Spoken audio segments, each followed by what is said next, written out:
नमस्कार दोस्तों, UP PCS के प्रश्नों को देख रहे थे हम। ज्यूरिस्प्रूडेंस आप जान रहे हैं बहुत इंपॉर्टेंट है यूपी पीसीएस प्री के लिए। तो जुडिशरी का प्री निकालना हो तो ज्यूरिस्प्रूडेंस को बिल्कुल भी हमें तैयार रखना है, इसमें ज़रा सी भी कोताही नहीं बरतनी है। दूसरी चीज़ ये कि ज्यूरिस्प्रूडेंस के जो प्रीवियस पेपर आप उसको लगा लेते हैं, तब आप जानते हैं घुमा फिरा के वही प्रश्न आ रहे हैं। क्वेश्चंस को पूछने का दायरा ज्यूरिस्प्रूडेंस में बहुत सीमित है प्री के पर्पज़ से। ठीक है, तो इस चीज़ को आप ध्यान में रखेंगे और इसी के साथ हम जब प्री के पेपर लगा लेंगे तो आप खुद देखेंगे कि सारे क्वेश्चंस आप आगामी एग्जाम में बेहतर करेंगे। चलिए शुरू करते हैं। पहला प्रश्न है, who categorize the subject of jurisprudence as expository jurisprudence and censorial jurisprudence.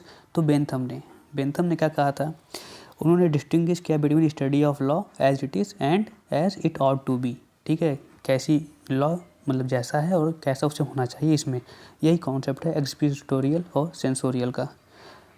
Jurisprudence is lawyers extraversion, ये जूलियस स्टोन का स्टेटमेंट है। अगला स्टेटमेंट देखिए, about the positive approach of law who said, किसने कहा, this is the Confluence of command sanction and sovereignty, ये heart का statement है। फिक्शन थ्योरी लीगल पर्सनालिटी संबंधित है। अब पूछ रहा है कि which of the following act protect the position in India. देखिए ट्रिकी क्वेश्चन है, इसमें कंफ्यूज मत हो जाएगा। ऑप्शन में सीआरपीसी, स्पेसिफिक रिलीफ एक्ट, दोनों या फिर दोनों नहीं था, तो इसको आप ध्यान रखिएगा। यहाँ पर पोजीशन डिसाइड कोई नहीं करता, मजिस्ट्रेट की जो आप पावर है आप उससे कंफ्यूज मत कर जाइएगा, ठीक है ना। और एसआरए हो जाएगा। जब आप सेक्शन 5-6 पढ़ते हैं तो आपको चीज़ें क्लियर हो जाती हैं। विच theory is not connected with the concept of property. तो देखिए नेचुरल लॉ थ्योरी संबंधित है, प्रॉपर्टी कॉन्सेप्ट से लेबर थ्योरी भी है, साइकोलॉजिकल थ्योरी भी है। रियलिस्ट थ्योरी का प्रॉपर्टी से संबंध नहीं है। अब देखिए, in the dark age natural law was given a new interpretation by, तो सेंट ऑगस्टीन के द्वारा नेचुरल लॉ को एक नई इंटरप्रिटेशन दी गई। Who has rejected the concept of right as immoral and against the interest of the society. इस concept को किसने रिजेक्ट किया था, ड्यूगिट ने।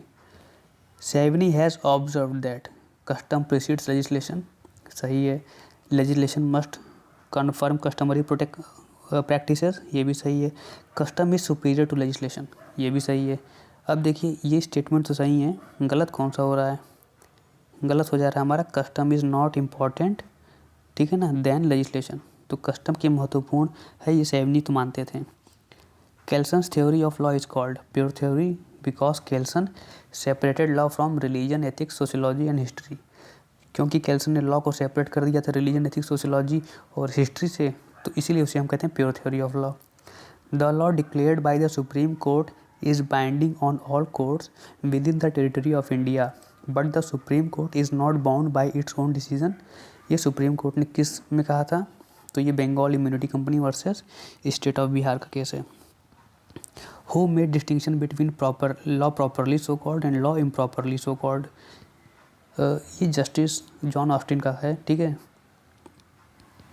अब देखिए, प्रॉपरली सो कॉल्ड का मतलब पॉजिटिव लॉ होता है और इम्प्रॉपरली सो कॉल्ड का मतलब है जो वो मोरल, एथिक्स, सोशियोलॉजी और हिस्ट्री है।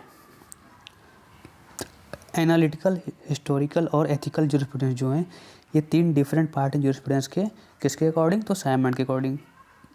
National character of law was introduced in jurisprudence by Sevni.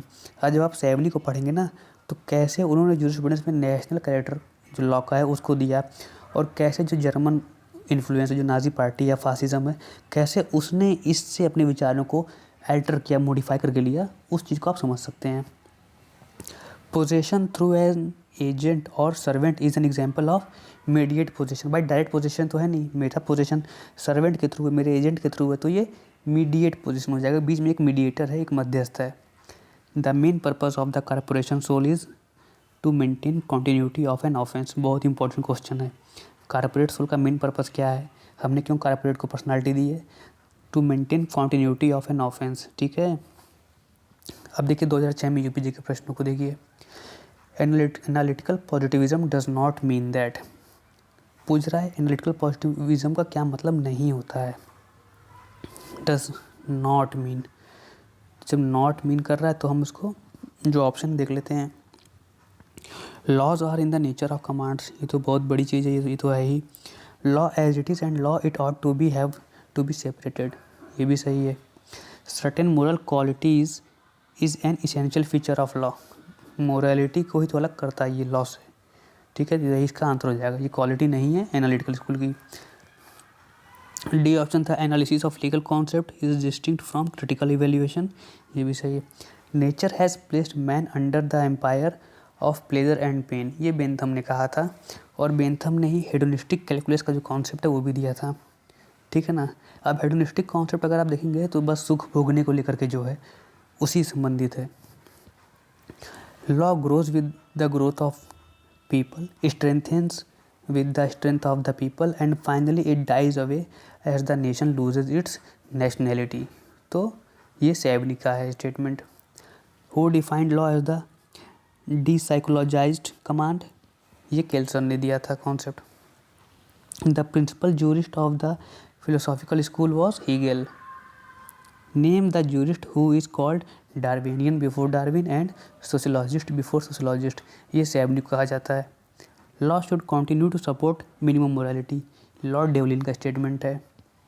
Ownership is plenary control over an object, Holland का स्टेटमेंट है। Concept of living law was expounded by Ehrlich, ठीक है ना। Living law concept ये प्रतिपादित किया था एरलिक ने। The only right which a man possesses is right to always do his duty, Duguit का कॉन्सेप्ट है, ड्यूगिट का स्टेटमेंट है। अब इसमें कौन सी थ्योरी लीगल पर्सनालिटी की नहीं है, तो देखिए फिक्शन थ्योरी है, कंसेशन थ्योरी है, ब्रैकेट थ्योरी है। इंटरेस्ट थ्योरी लीगल पर्सनालिटी संबंधित नहीं है। How did Aristotle describe justice in restoring equality when this has been disturbed, तो उन्होंने इसको करेक्टिव जस्टिस कहा। ये कॉन्सेप्ट भी बहुत ईजी है, बहुत इंपॉर्टेंट है। Court pierce the veil of corporate personality, किस केस में, तो Daimler company versus Continental tyre का जो केस है उसको याद रखिएगा ना। Daimler company versus Continental tyre का जो केस था उसमें कॉर्पोरेट पर्सनालिटी को इसमें लिफ्टिंग द विल का जो कॉन्सेप्ट है वो इसमें लागू किया गया। तो court pierce the veil of corporate personality, ठीक है। Daimler company versus Continental tyre. आगे के प्रश्नों को हम अगली वीडियो में देखेंगे। धन्यवाद, शुभकामनाएं। साथ ही साथ आप चैनल को सब्सक्राइब कर लें और हम आपको सारी लॉ की रिलेटेड वीडियो इसी चैनल पर देते रहेंगे।